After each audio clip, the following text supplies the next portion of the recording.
నమస్కారం, అక్షరలిప్కి స్వాగతం. జూన్ 17 చరిత్రలో జరిగిన సంఘటనల గురించి మనం ఈరోజు తెలుసుకుందాం.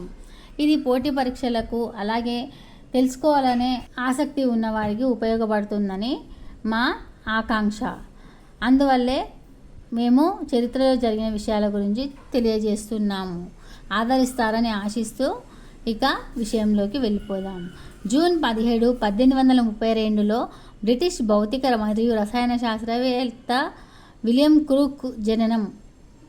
ఆయన మరణం 1919లో జరిగింది. జూన్ 17, 1858లో ఝాన్సీ మహారాణిగా పేరుగాంచిన రాణి లక్ష్మీబాయి మరణించారు. ఆమె జననం 1828. జూన్ 17, 1911లో భారతీయ తమిళ స్వాతంత్ర కార్యకర్త వంజీనాథన్ మరణం. ఈయన జననం 1886లో జరిగింది. అలాగే జూన్ 17, 1946లో ప్రసిద్ధ తెలుగు రచయిత చిలకమర్తి లక్ష్మీ నరసింహ గారు మరణించారు. ఆయన జననం 1867లో జరిగింది. జూన్ 17, 1957లో పాతతరం తెలుగు చలనచిత్ర సంగీత దర్శకుడు ఓగిరాల రామచంద్రరావు మరణించారు. ఈయన జననం 1905. అలాగే జూన్ 17, 1973లో భారత టెన్నిస్ క్రీడాకారుడు లియాండర్ పేస్ జన్మించారు. జూన్ 17, 1880లో అమెరికాకు చెందిన అగ్రశ్రేణి టెన్నిస్ క్రీడాకారిణి వీనస్ విలియమ్స్ జన్మించారు. ఇకపోతే ఇందులో మనం రచయిత అయిన చిలకమర్తి లక్ష్మీ నరసింహం గారి గురించి తెలుసుకుందాం. చిలకమర్తి లక్ష్మీ నరసింహం గారు సెప్టెంబర్ 26, 1867లో జన్మించారు. జూన్ 17, 1946లో మరణించారు. ఈయన కవి, రచయిత, నాటకకర్త, పాత్రికేయుడు, సంఘ సంస్కరణవాది, విద్యావేత్త.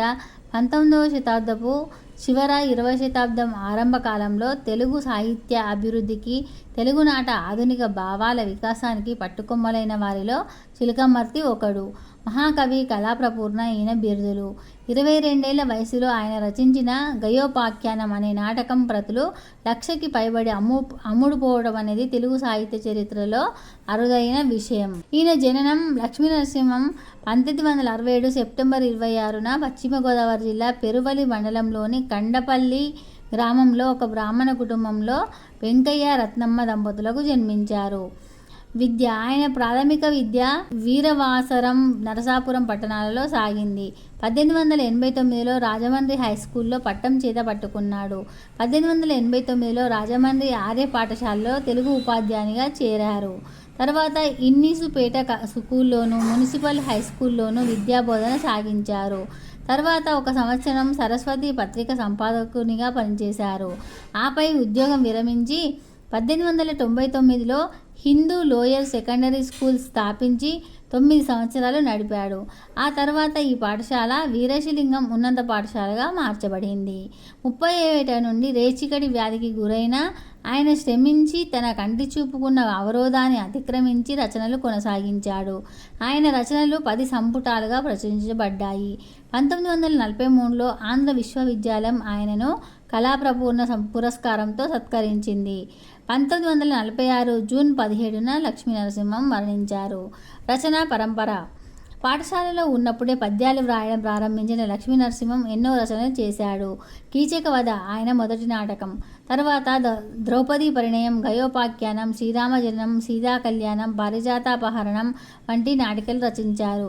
గయోపాఖ్యానం నాటకంలో టంగుటూరి ప్రకాశం పంతులు అర్జునుడి వేషం వేసేవాడు. ఆయన రాసిన నవలలో రామచంద్ర విజయం, హేమలత, అహల్యాబాయి, సుధాశరచంద్రము మొదలు ముఖ్యమైనవి. సరస్వతి పత్రిక సంపాదకునిగా ఉన్నప్పుడు సౌందర్య తిలక, పార్వతీ పరిణయం రాశాడు. ఇంకా అనేక రచనలు చేశారు. 1908లో ఒక ప్రెస్ స్థాపించాడు. 1916లో మనోరమ పత్రిక అనే పత్రిక స్థాపించాడు. దీని ద్వారా గణపతి రాజరత్నము, రఘుకుల చరిత్ర, కాళిదాసు రచన రఘువంశానికి అనువాదం చేశారు. సిద్ధార్థ చరిత్ర వంటివి ప్రచురించారు. స్వీయ చరిత్ర. 21 అధ్యాయాల్లో రాసిన స్వీయ చరిత్రలో ఆయన జీవిత కృషి మొత్తం వివరించబడింది.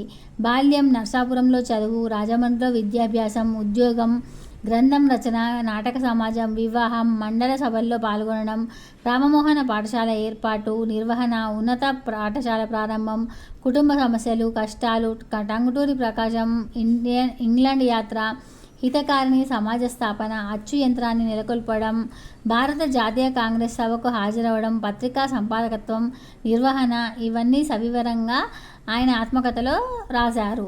చిలకమర్తి ఏకసంధాగ్రహి మాత్రమే కాదు, అద్భుతమైన జ్ఞాపకశక్తి కలిగి స్వీయ రచనతో తన జీవిత కాలంలో జరిగిన సంఘటనలను సూక్ష్మాంశాలతో సహా చిత్రించారు.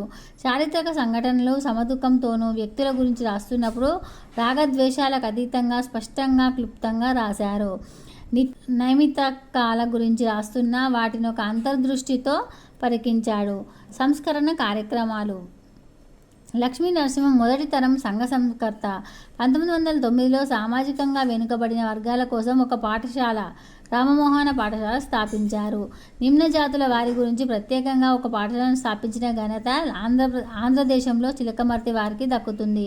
ఎందుకంటే అంతకు మునుపు ప్రభుత్వంచే నడపబడుతున్న 1-2 పాఠశాలలు తప్ప దళితుల కోసం ప్రత్యేకమైన పాఠశాలను ఎవరూ స్థాపించలేదు. కేవలం తన పుస్తకాల నుండి వచ్చిన రాబడితోనే తన స్వంత ధనంతో ఆ రామమోహన పాఠశాలను 13 సంవత్సరాలు నడిపి హయ్యర్ ఎలిమెంటరీ స్కూల్గా చేశారు. అంధుడైనప్పటికీ చిలకమర్తి వారి దళిత జనులకు చేసిన సేవలను అప్పటి మద్రాసు గవర్నర్ లార్డ్ పెంట్ల్యాండ్ ఎంతగానో ప్రశంసించారు. బ్రహ్మ సమాజం, హితకారిణి సమాజం వంటి సంస్కరణల దృక్పథం గల సంఘాల కార్యకలాపాల్లో పాలుపంచుకున్నారు. దేశమాత అనే వారపత్రిక ద్వారా బ్రిటిష్ పాలనకు వ్యతిరేకంగా వ్యాసాలు రాశారు. విశేషాలు. ఆయన మొదటి నాటకం కీచకవధ 1889 జూన్ 15న రాత్రి ప్రదర్శింపబడింది. కలకత్తా బ్రహ్మ సమాజం నాయకుడు పండిత్ శివానంద శాస్త్రి లోకల్ షేక్స్పియర్ అని లక్ష్మీ నరసింహాన్ని ప్రశంసించారు. అనేక మార్లు ప్రదర్శించబడిన గయోపాఖ్యానం నాటకం ప్రతులు 1,00,000కు పైగా అమ్ముడుపోయాయి. అది ఇప్పటికీ రికార్డు. 1894లో ఆయన వ్రాసిన రామచంద్ర విజయం అనే సాంఘిక నవల న్యాపతి సుబ్బారావు నిర్వహించిన పోటీలో మొదటి బహుమతి పొందింది. ఇది ఆయన ఆత్మకథ అంటారు. కొద్ది కాలం ఆయన అష్టావధానాలు కూడా చేశారు. అలాగే 1897లో వ్రాసిన పృథ్వీ రాజకీయం అనే గేయ సంపుటి వ్రాతప్రతి ప్రమాదవశాత్తు చిరిగిపోయింది కనుక ప్రచురణకు నోచుకోలేదు. మహాత్మా గాంధీ దక్షిణాఫ్రికా నుండి రాకముందే చిలకమర్తి హరిజనుల కోసం ఒక పాఠశాలను ఆరంభించాడు. చిలకమర్తి గ్రహణ ధారణా శక్తులు అమోఘం. వాసురాయ కవి ఆయనది ఫోటోజెనిక్ మెమొరీ అని వర్ణించారు. ఆయన మంచి వక్త, శ్రోతలను బాగా ఆకట్టుకునేవాడు. భారత జాతీయ కాంగ్రెసు కార్యకలాపాల్లో ఆయన చురుకుగా పాల్గొనేవాడు. ఆయన రచన గణపతి నవల హాస్య రచనలో ఎన్నదగినది. చిలకమర్తి వారి రచనలు. నాటకాలు. కీచకవధ 1889, ద్రౌపదీ పరిణయం 1889, 1890, శ్రీరామ జననం 1889, 1890, పారిజాతాపహరణం 1889, 1890, సీతా కళ్యాణం 1889, 1890, గయోపాఖ్యానం 1889, 1890, నల చరిత్రం 1892, ప్రసన్న యాదవం 1906 ప్రదర్శించబడింది కానీ ప్రచురించబడలేదు. 9 నవనాటకము. 10 చతుర చంద్రహాసము 1922లో రాశారు. నవలలు. రామచంద్ర విజయం 1894లో రాశారు. ఇది ధారావాహికగా వెలువడింది. హేమలత 1896లో, ఇది చారిత్రక నవల. అహల్యాబాయి 1897, సౌందర్య తిలక 1898, 1900, పార్వతీ పరిణయము, గణపతి హాస్య నవల. కీచకవధ 1889, ద్రౌపదీ పరిణయము 1889, 1890, శ్రీరామ జననం 1889, 1890, పారిజాతాపహరణం 1889, 1890. ఇక కవితలు. పృథ్వీ రాజకీయము, ఇది అముద్రితము. అనువాదాలు. పారిజాతాపహరణము సంస్కృత నాటకం నుండి, అభిషేక నాటకం బాణుని సంస్కృత నాటకం నుండి, స్వప్న వాసవదత్త బాణుని సంస్కృత నాటకం నుండి, మధ్యమ వ్యాయోగము బాసుని సంస్కృత నాటకం నుండి, ఋగ్వేదం ఒక మండలం, ధర్మ విజయం పి ఆనందచార్యులు మహాభారత కథ ఆధారంగా ఆంగ్లంలో రచించిన నవల. సుధా శరశ్చంద్రము బకించంద్ర చటర్జీ ఆంగ్ల నవల. లేక్ ఆఫ్ ఫ్లామ్స్ 8 వాల్మీకి రామాయణం కృష్ణమూర్తి అయ్యర్ రచన. రఘుకుల చరిత్ర కాళిదాసుని రఘువంశం నుంచి చేశారు. ఇతర రచనలు. రాజస్థాన కథావళి, మహాపురుషుల జీవిత చరిత్రలు, కృష్ణంబోనిది చిత్ర కథాగుచ్చు, సమర్థ రామదాసు, బల్లాట శతకం, స్వీయ చరిత్రము, ప్రకాశములు 4 సంపుటములు, భాగవత కథామంజరి, రామకృష్ణ పరమహంస చరిత్ర, కాళిదాసు చరిత్ర, చంద్రహాసుడు, సిద్ధార్థ చరిత్ర. ప్రాచుర్యం. చిలకమర్తి లక్ష్మీనరసింహం గారు రచించిన గణపతి నవల బహుళ ప్రాచుర్యం పొందింది. ఆకాశవాణిలో శ్రావ్య నాటికగా పలుమార్లు ప్రసారమైంది. చిలకమర్తి అశుగా చెప్పిన భరతఖండంబు చక్కని పాడియావు పద్యం స్వతంత్ర సమరంలో ప్రముఖ స్థానం పొందింది. గయోపాఖ్యానం నాటకం ప్రతులు 1,00,000కు పైగా అమ్ముడుపోయి ఆంధ్రదేశంలో అసంఖ్యాకమైన ప్రదర్శనలు పొందింది. ఆత్మకథలోని పలు భాగాలు విద్యార్థులకు తెలుగు వాచకంలో పాఠంగా నిర్దేశించారు.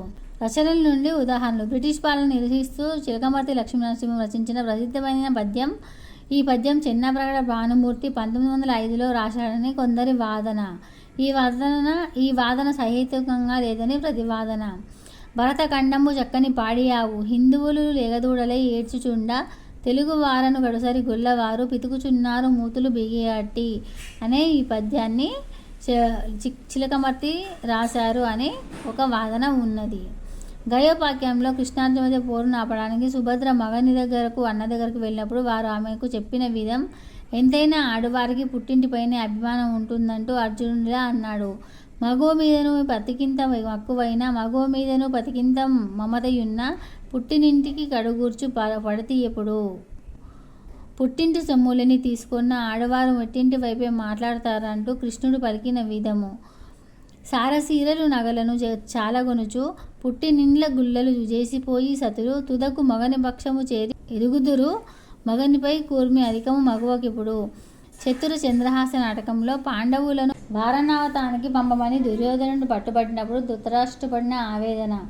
కొడుకు నుడువులు వింటినా కులము సెడును, కులము మేల్కొంటినా కొడుకు సెడును, కొడుకు కులమును ఎడకుండ నడవవలయు, లేనిచో వంశము కెల్ల హానిగల్గు. ఇక పకోడీ గురించి చిలకమర్తి రాసిన ఒక కవిత. ఓ సాయంకాలం స్నేహితులంతా కూర్చున్నాక పకోడీలు తెప్పించుకున్నారు. అక్కడే ఉన్న చిలకమర్తి వారి స్నేహితులు పద్యాలు చెప్పమని కోరారు. కవులకు అక్షర లక్షలిచ్చడి కాలం గతించినది, పద్యమునకు పకోడీనిచ్చడి దుర్దినములు వచ్చినవి అని హాస్యోక్తులు విసిరి ఆయన పకోడీపై చెప్పిన పద్యాలలో కొన్ని. వనితల పలుకుల యందున నమిషమన లోకమునన్న దుష్కములు ముటుంచున్, జనులనుటే గాని లేదట, కనుగొనని ఎందమృతము గలదు పకోడి. ఆ కమ్మదనము నా రుచి యా కరకర యా గుమగుమన యా పొంకముల, రాకలు పోకలు వడుపులు నీకేదగు నిందు లేవు నిజము పకోడి. కోడిని తినుటకు సెలవున్, వేడిరి మును బ్రాహ్మణులను వేదనతుండన్, కోడి వలదా బదులుగా పకోడీ దినముంచున్ చెప్పే కూర్మి పకోడి. గీతమంజరిలోని ఒక నీతి పద్యం. సరి అయిన మార్గమున బట్టి సంచరించు నతడు చేరి గమ్యస్థానాశ్రమునమున, ఇనుప పట్టీలపై నుండి ఏగునట్టి ధూమశకటంబు వలె శ్రేణి దొలగకుండా. ఈ వీడియో కనుక మీకు నచ్చినట్లయితే లైక్ చేయండి, షేర్ చేయండి. అలాగే మా ఛానల్ సబ్స్క్రైబ్ చేసి పక్కనే ఉన్న బెల్ గంటని యాక్టివేట్ చేసుకోవడం అసలు మర్చిపోవద్దు. ధన్యవాదాలు.